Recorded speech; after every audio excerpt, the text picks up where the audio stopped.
எல்லாருக்கும் வணக்கம். நான் Hema Subramanian. Welcome to home cooking Tamil. இன்னைக்கு நம்ம ஒரு அருமையான நார்த் இந்தியன் காம்போ லஞ்ச் தான் பார்க்க போகிறோம். இதில் நம்ம பார்க்க போகிறது 3 விதமான நான் ரெசிபீஸ், அதோட நல்ல தொட்டுக்க ஒரு சூப்பரான பன்னீர் கிரேவி. வாங்க இதெல்லாம் எப்படி செய்யறதுன்னு பார்க்கலாம்.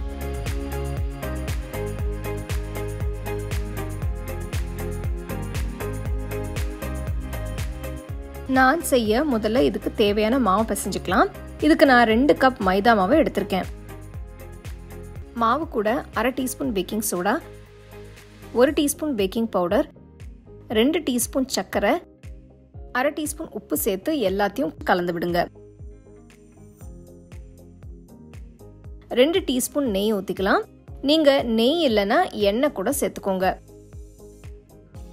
அடுத்து 1 டேபிள் ஸ்பூன் தயிர் ஊற்றி கலந்து விடுங்க.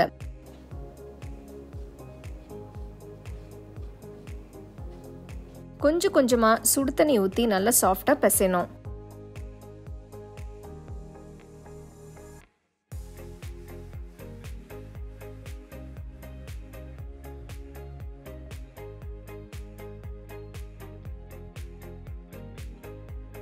அஞ்சு நிமிஷம் நல்லா மாவு பிசையும் போது நல்ல ஸ்மூத்தா சாஃப்டா நான் செய்ய தகுந்த மாதிரி மாவு வந்துடும். கொஞ்சமா நெய் எடுத்து மாவு மேல ஃபுல்லா தடவி ஒரு ஈரமான துணி வச்சு மூடி 1 மணி நேரம் ஊற விடுங்க.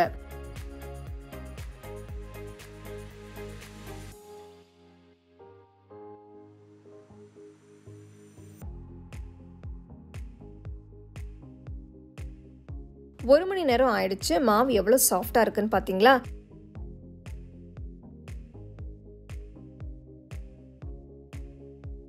இப்போ நான் இந்த மாவுல இருந்து கொஞ்சம் எடுத்து சின்ன சின்ன பால்ஸா உருட்டி வச்சிருக்கேன்.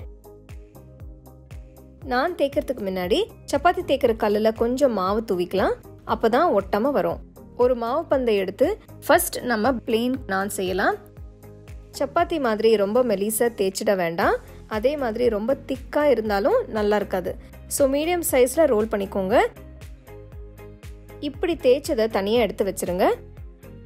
நம்ம இப்போ 3 டைப்ல நான் செய்ய போறோம். ஸோ இப்போ இன்னொரு நானை தேய்ச்சி வச்சுக்கலாம். பாருங்க, மாவு உருட்டினப்புறம் அது மேல கொஞ்சம் கருப்பு எள்ளு லேசா தூவி விடுறேன். எள்ளை தூவி விட்டதும் லேசா ஒரு தடவை மாவை தேய்ச்சிக்கிறேன். அப்பதான் எள்ளு நான் கூட ஒட்டிக்கிட்டு உதிராம நிற்கும்.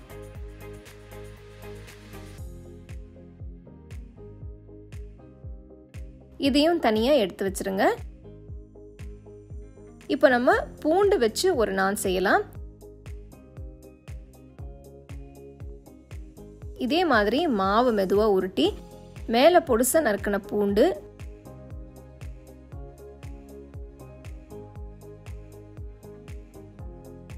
கொஞ்சம் நறுக்கின கொத்தமல்லியும் சேர்த்து லேசா இன்னொரு தடவை உருட்டி எடுத்து வச்சிருங்க.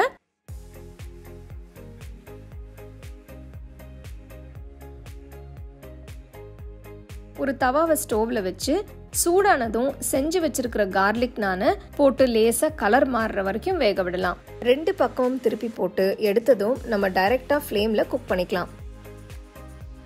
இதுக்கு நான் ஒரு வயர் ரேக் எடுத்து டைரக்டா ஸ்டோவ்ல வச்சிருக்கேன். இது மேல இந்த நானை போட்டு 2 பக்கமும் நல்ல ஸ்பாட்ஸ் வர வரைக்கும் குக் பண்ணி எடுத்துக்கலாம்.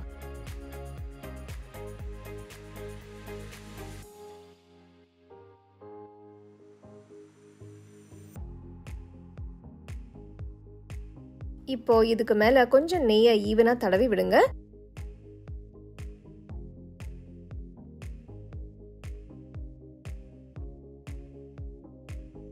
இதே மெத்தட்ல நம்ம ரெடி பண்ணி வச்சிருக்கிற எல்லா நானையும் ப்ரிப்பேர் பண்ணிக்கலாம்.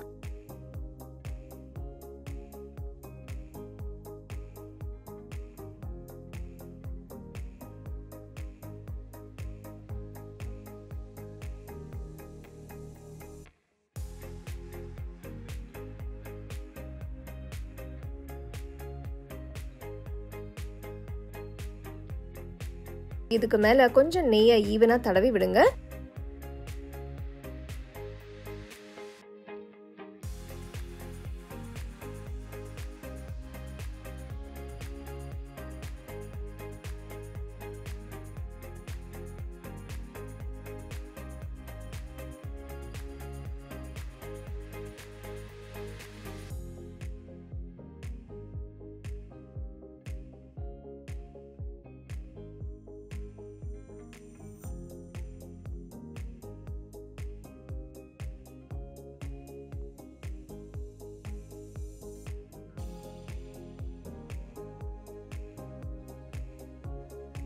இதுக்கு மேலே கொஞ்சம் நெய்யை ஈவனாக தடவி விடுங்க.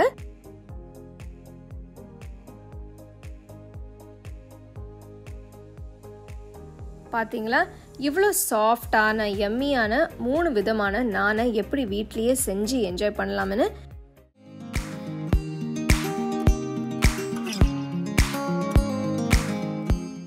இந்த ரெசிபி பண்ணுறதுக்கு நான் 400 கிராம் பன்னீர் எடுத்திருக்கேன். இதை நல்ல பெரிய பீசஸாக கட் பண்ணுங்க. பன்னீர் மசாலா பண்ணுறதுக்கு நல்ல அகலமான கடாயை எடுத்துக்கோங்க. இதில் 1 டேபிள் ஸ்பூன் நெய் ஊற்றி 2 டேபிள் ஸ்பூன் எண்ணெயை ஊற்றுங்க.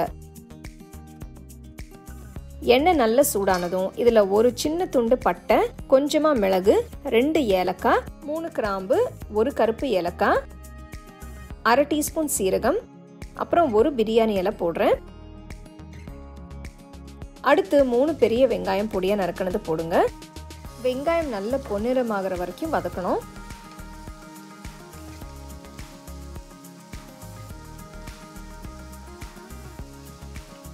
வெங்காயம் நல்லா கோல்டன் ப்ரௌன் கலருக்கு மாறிடுச்சு. நெக்ஸ்ட் இதில் 1/2 டீஸ்பூன் இஞ்சி பூண்டு பேஸ்ட் சேர்த்து வதக்குங்க.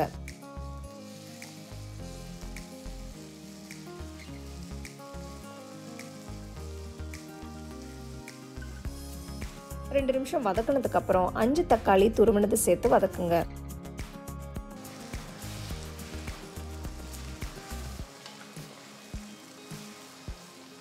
நிமிஷத்துக்கு தக்காளியோட பச்சை வாசனை போகிற வரைக்கும் வதக்குங்க.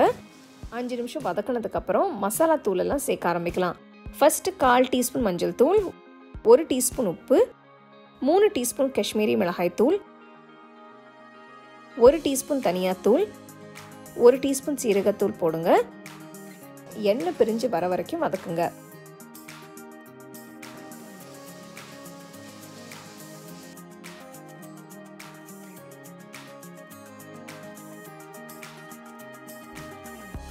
எண்ணெய் பிரிய ஆரம்பிச்சதும் 2 டீஸ்பூன் கடலை மாவு போடுங்க.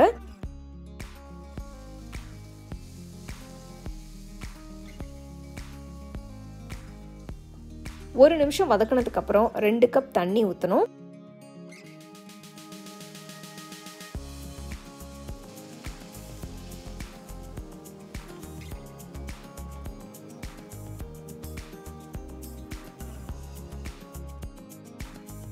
பத்து நிமிஷம் மீடியம் ஃப்ளேமில் கொதிக்க விட்டு எண்ணெய் பிரிய ஆரம்பித்ததும் டேஸ்ட் பண்ணிவிட்டு உப்பு வேணும்னா சேர்த்துக்கோங்க. நான் 1/2 டீஸ்பூன் உப்பு சேர்க்குறேன். ஃப்ளேவர்ஸை பேலன்ஸ் பண்ணுறதுக்கு 1/2 டீஸ்பூன் சர்க்கரை சேர்த்துக்கோங்க.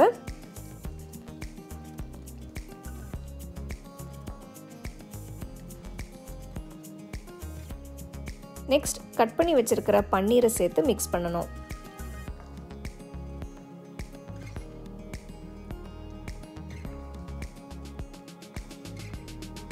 பன்னீரை சேர்த்து மிக்ஸ் பண்ணதும் 1 டீஸ்பூன் கரம் மசாலா தூள் போடுங்க. லைட்டாக மிக்ஸ் பண்ணுங்க.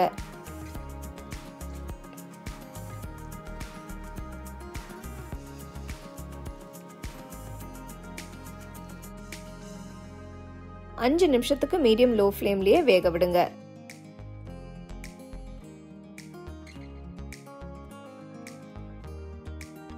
பன்னீர் மசாலா ரொம்பவே சூப்பராக வந்திருக்கு. 5 நிமிஷம் கொதிச்சதும் கடைசியாக கசூரி மேத்தி சேர்த்து மிக்ஸ் பண்ணுங்க. இப்போ நம்மளோட சூப்பரான டாபா ஸ்டைல் பன்னீர் மசாலா ரெடி ஆயிடுச்சு. நல்ல சூடான ரோட்டி, நான், ஃபுல்கா இல்லைன்னா சப்பாத்தி கூட சாப்பிடலாம். ரொம்பவே அட்டகாசமாக இருக்கும்.